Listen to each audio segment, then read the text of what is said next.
The book of Judges, session number 30.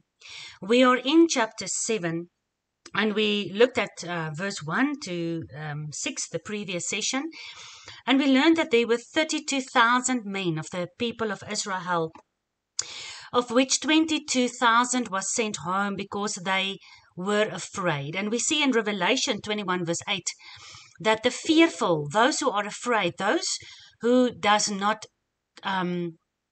take their fear, bring it out to God in prayer, and then get the fear replaced with faith. Because you can still feel fear for whatever condition or circumstances you are in. For whatever we are facing in the future, you can still feel the fear, but you can have faith as well. How do I know that? I'm looking at Gideon. If we continue further, we'll find in verse 10, God says to Gideon, if you are afraid, you can take your servant Purah with you. So this man, who's part of the 300, we mustn't think they weren't afraid. Just like the time we look at Joshua and Caleb, when the whole nation was too afraid for the giants and they wanted to turn back to Egypt.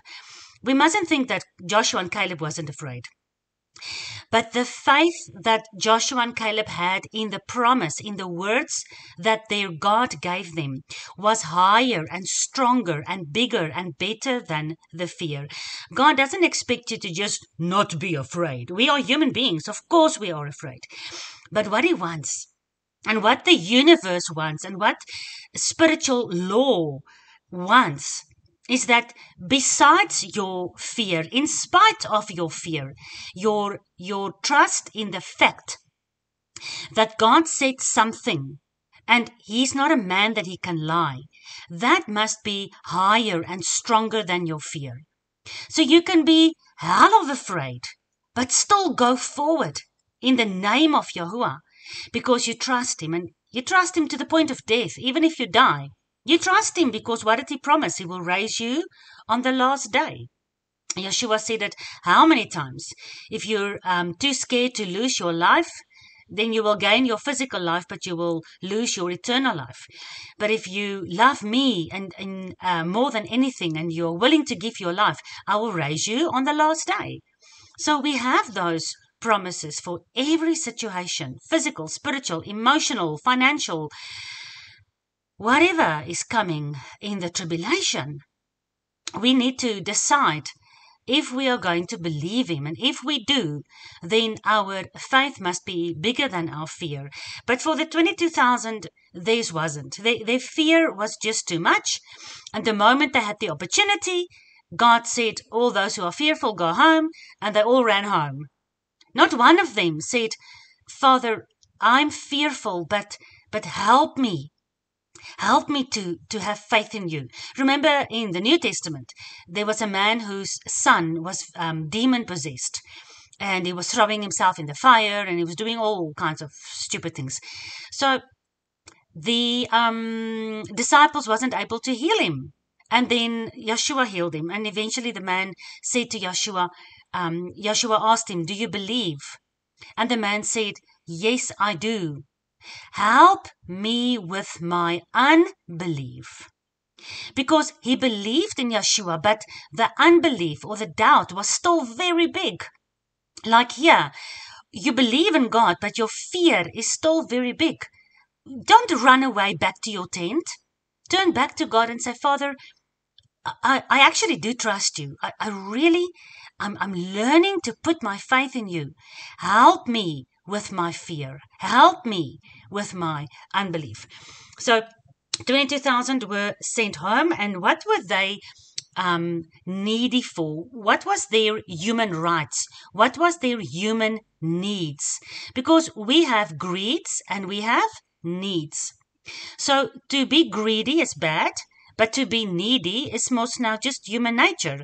You know, when you're needy, you need water and food and a shelter. You know, that's what you need to survive. But when you're greedy, you want to have the best shelter, and your house must be better than anybody else's house, and you must drive the nicest car, blah, blah, blah, blah, blah. So you understand the difference between need and greed. For me, the 22,000 were greedy because they allowed their fear of what? Their fear was bigger than their commitment to God because they were greedy at heart. Now, we must remember we are talking about believers here. We are talking about the people of God. We are talking about Israel that is representing all of God's people all the time, all over the world, and in every situation and in every generation. So their greed was bigger than their commitment to God, than their faith in God. When your need, we'll get to the need now, when that is bigger, I don't necessarily see that as sin, but I see your greed as sin. So for me, the 22,000 were greedy. They were greedy because the fear of not being able to maybe survive the battle and not then being able to look after their families and have the life they wanted and they dreamed of, and all those things. That fear was too big. Although God said, I'm giving. Listen to what God said. Remember now, God's promise was, I am giving the enemy in your hand. I'm giving the enemy right into your hand. Not one of you will die. And as we read through the rest of Judges 7, we'll see that not even one of Israel died. God just gave the enemy into their hand. But nevertheless, they were too greedy for their own survival and for their family's existence and for their success and for going home and having a good life. So God sent them home. So that left 10,000. Now, the 10,000 that was left, for me, they still had fear. Of course they did. We even see Gideon had fear later on in verse 10. So it's not as if these men were superhuman heroes of the New World Order and they've got no fear. No, they had fear. But their faith was stronger in God. They decided to stay behind and to be vigilant and to bring the water to their mouth with their hand and to be lapping like a dog. They chose that above their beating heart, above the fear that was making their heart go do-do-do. Of course they felt fear. They were standing there next to the river just as fearful as everybody else. But at the same time, they decided to be vigilant and to be on the lookout for the enemy and to be ready for when Gideon calls them. That's the only difference. Don't think that one person is fearless and that's why he can stand and go into the battle. He's just as fearful as you. But the difference is he loves his God. He cultivated a relationship over many years with God, deciding many years ago, I'm going to believe my God.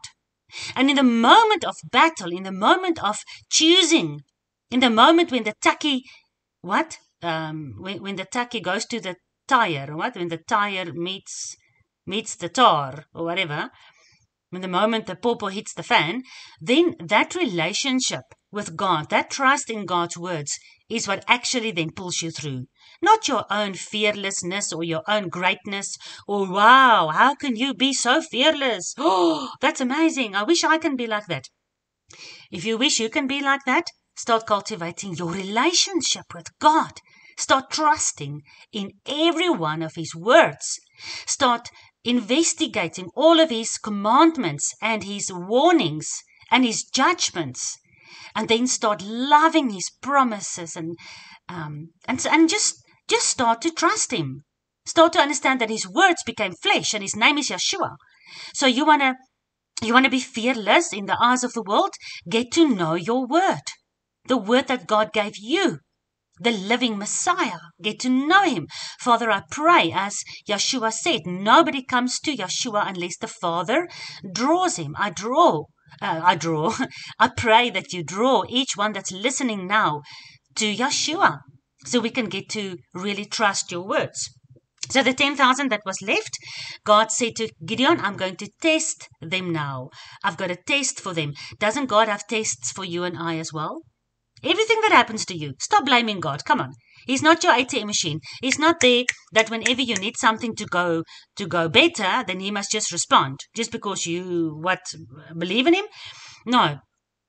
God allows testings all the time. And every time you go through a test, if you can just get to the point of stopping complaining, stop moaning, stop groaning, stop crying, stop feeling sorry for yourself, and see the test for what it is. It is busy looking at what is really inside of you. Are you ready or not for the next step? Because if you're not ready for the next step, then your test will continue and, you'll eventually die without any faith. But if you can see the test for what it is, anything that is tested, like your quality control, your SABS approval, those things go through tests. And all the tests does is to check the strength of the original product. Will it be able to endure the testing and the standing and the usage over time?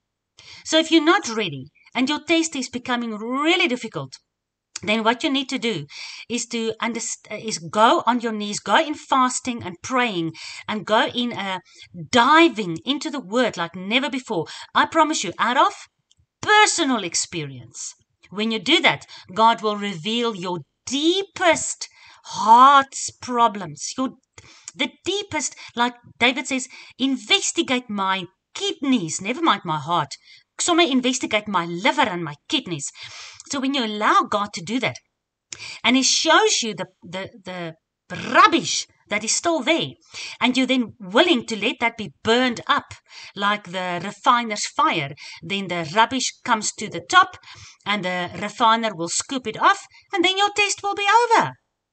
Your test will be over, and you can continue to the next level of deeper understanding with God and being used by Him in a better way. So be willing to go through that. So God said, take them to the water. I'm going to test them there. So again, 9,700 failed the test. These guys were not greedy, remember, but they were needy. By the time they came to the water, they were dying of thirst. Their survival instinct, their natural human behavior at that moment was too strong.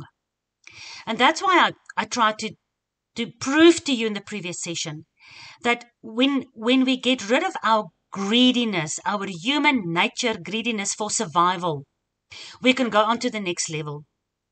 But at the next level, when we are not able to buy and sell, when we are not able to run businesses, when we are not allowed to go anywhere because we don't have a microchip in our bodies, when our brains are not linked to the smart city grid system, and we cannot move an inch out of the,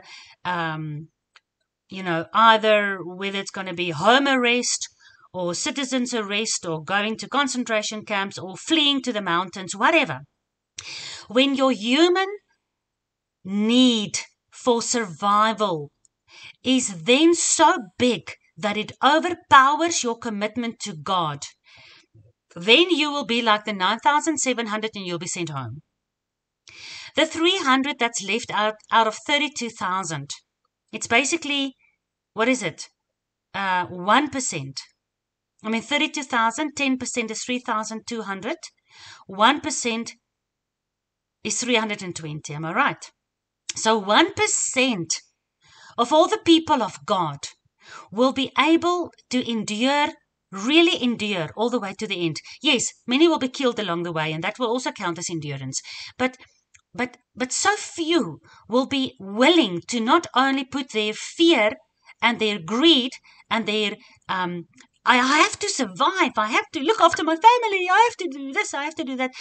So few will be willing to put that aside. I'm not talking now. Of course, we all have to survive. We have to look after our family. But I'm talking in the testing periods, when we prepare to go into battle, when it's now or never. If we don't overpower the enemy, they are coming in and they're taking everything away. We are standing for our God. As we go through chapter 7, we'll see that the people were shouting for God and for Gideon. And then they, we'll get to that, what they did. They didn't actually do anything. God, at the end of the day, Yeshua, the captain of the heavenly host, he anyway did everything. He killed the whole army. Well, Gideon didn't even have to lift a flippin' finger or a sword. We'll get to that. That is the reward, my friends, for the 300 that is willing to put their greed aside. When they get to the water, they are willing to put their own needs behind. And instead of falling down on your knees and pushing your face into the water and gulping, they are willing to postpone their immediate need to make sure they are ready for what God has for them. I just wanted to end with that because I think the 300 are those who can contain their physical need and sacrifice their greed and replace their fear with passion.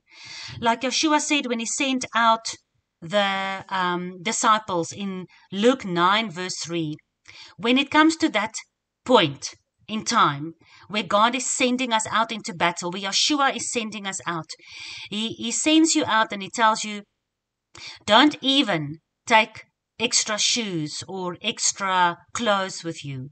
Whatever you have on your back, that's what you take with you. Don't even take a purse. Don't even think about money. And if we then trust him and we do what he says and we go out and we don't even care about to pack a traveling bag because he is sending us out right now. We don't even know if we're coming back. We know out of past investigation and past falling in love with scripture and past Bible studies and past relationship with the word, we know that even if we go out with one pair of shoes and one set of clothes and no money, we will survive the wilderness journey because for 40 years our clothes didn't wither, didn't tear, our shoes didn't break, and we were fed with manna every single day.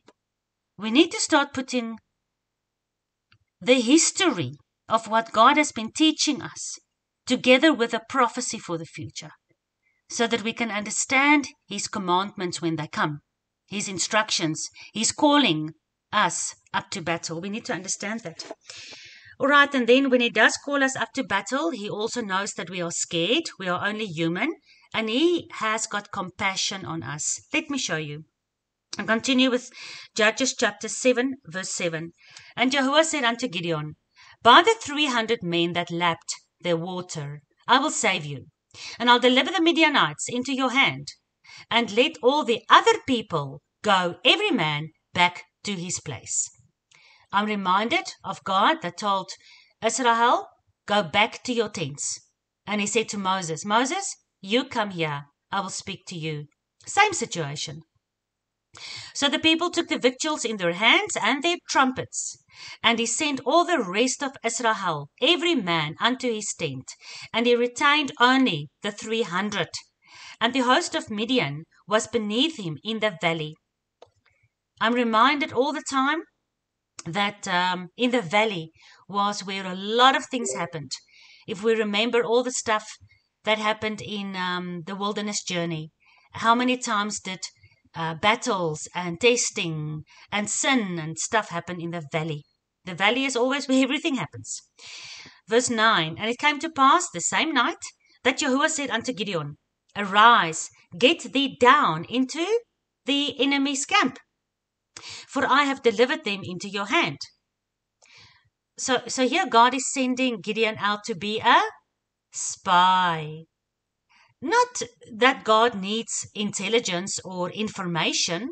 He's not sending Gideon out to go and listen to what the Midianites are talking about so Gideon can come back and tell the Lord. God, just like he's doing with you and I, might sometimes send us into very strange situations. And why is he doing that, friends? Look at Gideon's experience. Because what the enemy at that moment was talking about gave Gideon so much faith, so much confidence, so much belief in the words of his God. God has been telling him from the beginning, I'm giving the enemy into your hand. But he still had fear. It made God decide to send Gideon into the camp, into the enemy's territory, to go and hear how scared the enemy really is. And that finally solidified the faith of Gideon. God doesn't do any of the things he does for himself. He does it for you and for me. He does it for us. He doesn't need our prayer and our worship and our commitment. He doesn't need it. He doesn't need anything from us. But your prayer, your relationship, your investigation into his word is building you up. It's like a coach, who's trying to train somebody to become fit. Who benefits from that? The coach or the person that's becoming fit? Think about it. So God said, but my dear little old Gideon, who still thinks you are the smallest from the tribe of Manasseh, dear little Gideon, you are still hiding away in the cave. Although you've come out, although I've shown you, 32,000 men will follow you, you are still fearful. But you know what, Gideon? I love you. And I understand you. I understand your human nature. I'm going to give you something. And that is what God gives us as well. Listen to this. I'm going to show you in the next verse. This is amazing. But that is why the Feast of Tabernacles is so extremely important. Because we find when we celebrate the Feast of Tabernacles, we always have a branch, a green leafy branch in our hands. Right? And I'm teaching you today that if you are still fearful after you've given up your greed and your need and your whatever, start finding the leafy green branches and get them in your hands. Start understanding the Feast of Tabernacles. Start understanding how fearful the enemy actually is. Start looking around at all the deception and then come into the tent, come into the secret place where God can teach you everything you need to know. Get the green leafy branches into your hand because that is beautiful. And that is what glorifies God. Right? So God said to Gideon, go down to the enemy. I'm going to show you how I'm delivering them into your hand. But if you are fearful to go down, then take Purah, your servant, with you. And then you shall hear what they say, and afterwards your hands shall be, what is that word? Your hand shall be strengthened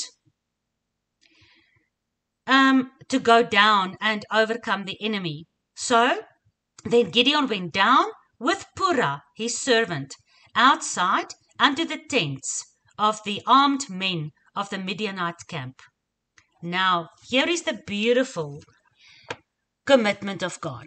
Because Purah, the name of Purah, is showing us what God is wanting to send with us as we go down into the valley of the shadow of death to face our enemy. So, Purah in the Hebrew is Purah, and it means foliage. The root word is Peora, and that is like an ornament or as a bright green sprig or branch or bow, like a green branch or a bow that you break off from a tree, and then it's got the meaning of extending your limb, like extending your arm.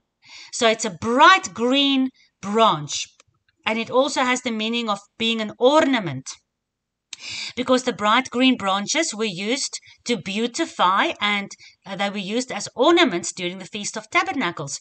We put them up on our tents to make our tents look beautiful, and there's a lot of spiritual significance in it.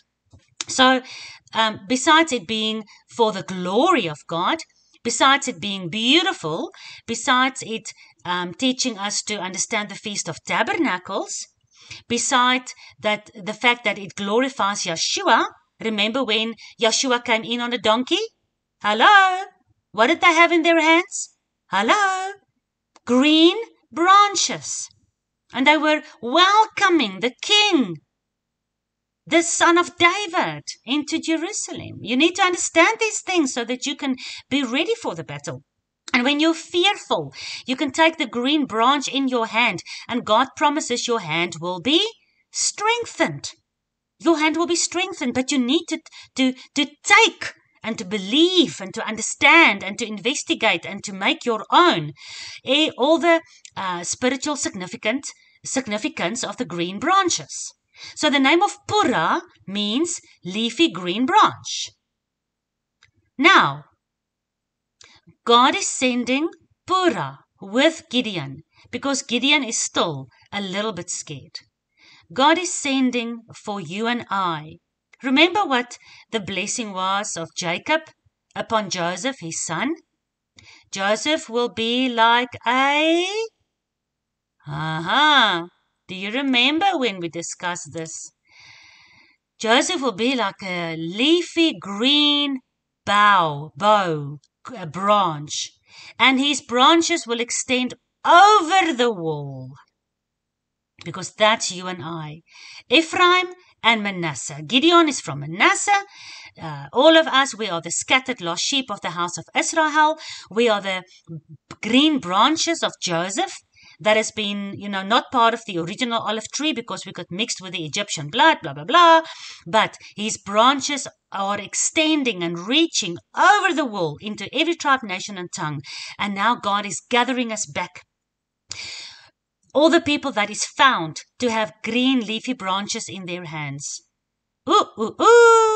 Now I must remember you of the book of Revelation, where it says all the people of God who has survived the end time tribulations and didn't take the mark of the beast, blah, blah, blah.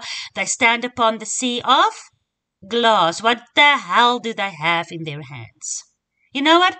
I'm not even going to tell you. You can go and look for it. Go and look for the Purah that God is giving to you when you are scared, but you are willing. That is the Purah that will be in your hand when you stand on the sea of glass in front of the throne of God. Thank you, Father. Thank you, Yahuwah, our God, for teaching us these very, very important things out of the book of Judges. So, because God knows it's difficult for us to walk in faith, He gives us something in our hand. He gives us something tangible. It's not all just airy-fairy spiritual things. Go break off a leafy green branch and go understand the Feast of Tabernacles. And go down into the valley. Do not be scared. Your God will never leave or forsake you.